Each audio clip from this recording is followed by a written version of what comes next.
من مسرحية عندما يتكلم الأفنديات للشاعر مختار فودة، قصيدة بعنوان المماليك، وهي على لسان إحدى شخصيات المسرحية، وهو أستاذ التاريخ أستاذ سلامة، والتي بنيت على أساس القافية الزجلية مع زملائه منذ الصغر، الدكتور لبيب والمهندس فؤاد. القصيدة تنظر للواقع المصري الاقتصادي والاجتماعي والثقافي، وهي أول قصيدة في سياق المسرحية الشعرية التي بنيت على القصائد العامية والقصائد الفصحى والنثر والقصة، مع قصيدة المماليك إلقاء الشاعر مختار فودة.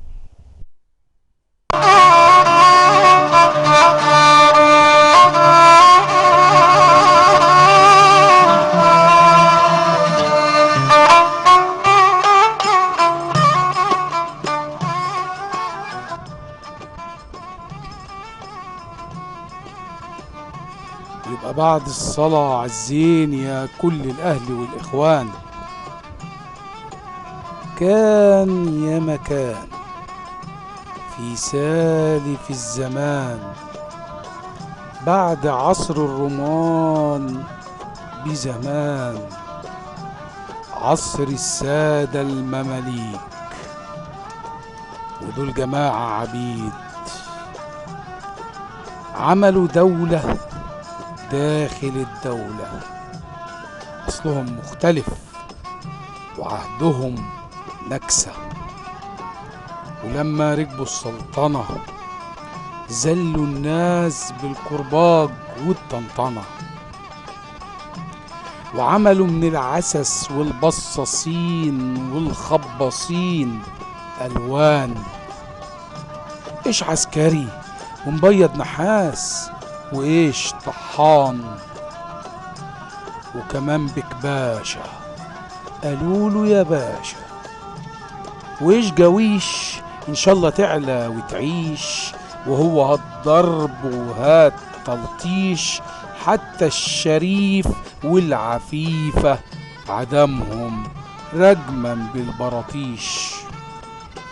ومنهم أصناف وألوان، ومنهم أصناف وألوان، شغلهم يخدموا الخاين ويشغلوا على الغلابة الخاينين، ويعرفوا ويشمشموا حتى جوه بيوت الأحرار، تقولش فيه صوار، ومنهم درك في البلدية ما سابوا حد، لا بتاع سميط ولا زيات ولا بياع عجمية، دول بيعملوا للدايخين فيش، وقالوا في تنظيم جوه الحرافيش، عايز يعزل المماليك في السلطنة، وهات إشاعات وهات طنطنة، وتبدأ ألعاب الملعنة والأبلسة في الدندنة، وأصحاب الرايات الحم في الغنجنة، ومحدش عارف مين مع مين، ولا دول رجالة ولا غاويين عالجنة، ويظهر فارس شديد ويحسبوه محرر للعبيد، ده بيسحق في البشر وتبقى معجنة، والأغوات في الحرملك من ورا المشربية بيضحكوا على الحرافيش، والأغوات في الحرملك من ورا المشربية بيضحكوا على الحرافيش، ويا عيني على الناس يا ولدان صراخهم في القلب خرابيش، ويتنهبوا وتتسرق السبوبة، بس للحق دي البلدية المحبوبة. يا بلدي يا بلدي، لازم صرخة مدمدمة إن في المحروسة رجالة في الظلام محبوسة، في صرخة ألم من الظلم يا بشر لا يمكن للأبد تبقى مطموسة، في صرخة ألم من الظلم لا يمكن للأبد تبقى مطموسة. يا بشر يا ناس يا أهل الكرة الأرضية، ليه الظلام ما نشوف شمس؟ ليه ما نشوف نور الفجرية؟ ولا هو مكتوب علينا، ولا هو مكتوب علينا في كل زمان مملوك، ولما يحكم فينا مملوك يبقى حكمه أكيد مشكوك، ولا يبقى بهوات ولا فندية، ولا يبقى بهوات ولا فندية، وهنبقى كلنا أغوات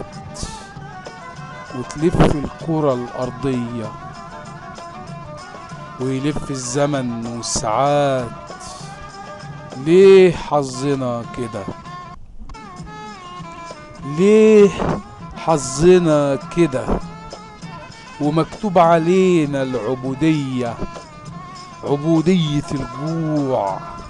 عبودية القهر، وعبودية لإنسان كان يبقى فيها إيه لو كان الحق في كل مكان؟ نفسي أقول بحرية، نفسي أقول بحرية، لو خسرنا بعض هو ده الخسران.